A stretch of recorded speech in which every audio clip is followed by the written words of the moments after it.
Start. అందరికీ నమస్కారం. నా పేరు ముప్పు రెడ్డి. నా నాన్న పేరు ఎం అశోక్ రెడ్డి. నా అమ్మ పేరు శైలజ. ఇవాళ నేను నైన్త్ చాప్టర్ చెప్పబోతున్నాను.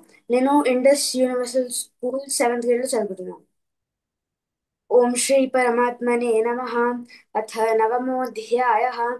రాజవిద్యా రాజగుహ్యయోగः. శ్రీభగవానువాచ ఇదం తు తే గుహ్యతమం ప్రవక్ష్యామ్యనసూయవే జ్ఞానం విజ్ఞానసహితం యజ్ఞాత్వా మోక్ష్యసే శుభాత్.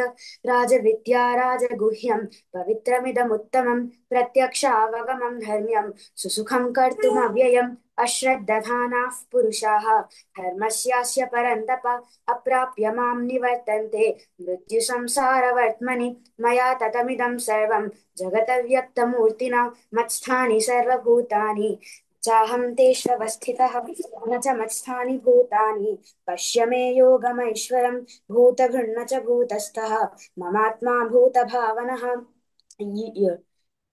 यथाकाशस्थितो नित्यं वायुः सर्वत्र गोमहान् तथा सर्वाणि भूतानि मत्स्थानीत्युपधारय. सर्वभूतानि कौन्तेय प्रकृतिं यान्ति मामिकां कल्पक्षये पुनस्तानि कल्पादौ विसृजाम्यहं प्रकृतिं स्वामवष्टभ्य विसृजामि पुनः पुनः. भूतग्राममिमं कृत्स्नम् अवशं प्रकृतेर्वशात् न च मां तानि कर्माणि निबध्नन्ति धनञ्जय. उदासीनवदासीनम् असक्तं तेषु कर्मसु मयाध्यक्षेण प्रकृतिः सूयते सचराचरं हेतुनानेन कौन्तेय जगद्विपरिवर्तते. अवजानन्ति मां मूढाः मानुषीं तनुमाश्रितं परं भावमजानन्तः मम भूतमहेश्वरं मोघाशामोघकर्माणः मोहज्ञानाविचेतसः राक्षसीमासुरीं चैव प्रकृतिं मोहिनीं श्रिताः. महात्मानस्तु मां पार्थ दर्वीं प्रकृतिमाश्रिताः भजन्त्यनन्यमनसः ज्ञात्वा भूतादिमव्ययं सततं कीर्तयन्तो मां यतन्तश्च दृढव्रताः नमस्यन्तश्च मां भक्त्या नित्ययुक्ता उपासते. ज्ञानयज्ञेन चाप्यन्ये यजन्तो मामुपासते एकत्वेन पृथक्त्वेन बहुधा विश्वतो मुखम्. अहं क्रतुरहं यज्ञः स्वधाहमहमौषधं मन्त्रोऽहमहमेवाज्यम्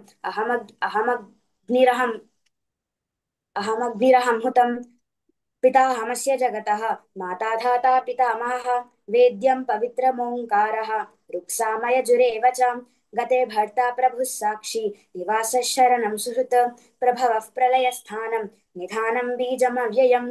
तपाम्यहमहं वर्षं निगृह्णाम्युत्सृजामि च अमृतं चैव मृत्युश्च सदसच्चाहमर्जुन.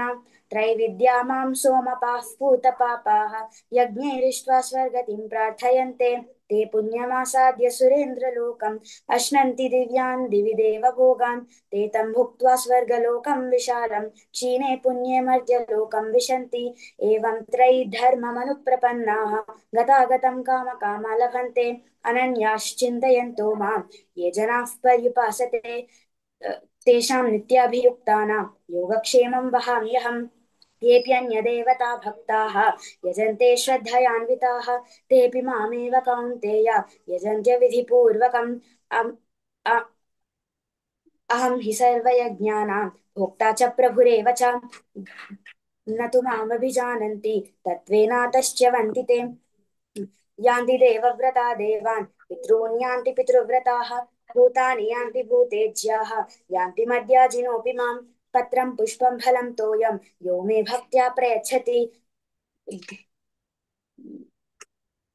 तदहं भक्त्युपहृतम् अश्नामि प्रियतात्मनः. यत्करोषि यदश्नासि यज्जुहोषि ददासि यत्तपस्यसि कौन्तेय तत्कुरुष्व मदर्पणम्. शुभाशुभफलैरेवं मोक्ष्यसे कर्मबन्धनैः.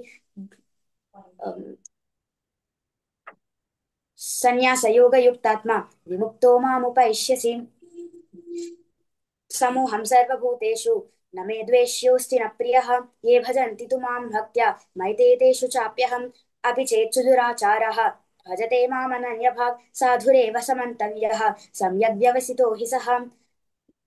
क्षिप्रं भवति धर्मात्मा शश्वच्छान्तिं निगच्छति कौन्तेय प्रतिजानीहि न मे भक्तः प्रणश्यति मां हि पार्थव्यपाश्रित्य केऽपि स्युः पापयोनयः स्त्रियो वैश्यास्तथा शूद्राः तेऽपि यान्ति परां गतिं किं पुनर्ब्राह्मणाः पुण्याः भक्ता राजर्षयस्तथा अनित्यमसुखं लोकम् इमं प्राप्य भजस्व माम् मन्मना भव मद्भक्तः मद्याजी मां नमस्कुरु मामे वैश्यसि युक्त्वैवम् आत्मानं मत्परायणः ॐ तत्सदिति श्रीमद्भगवद्गीतासु उपनिषत्सु ब्रह्मविद्यायां योगशास्त्रे श्रीकृष्णार्जुनसंवादे राजविद्या राजगुह्ययोगो नाम नवमोऽध्यायः।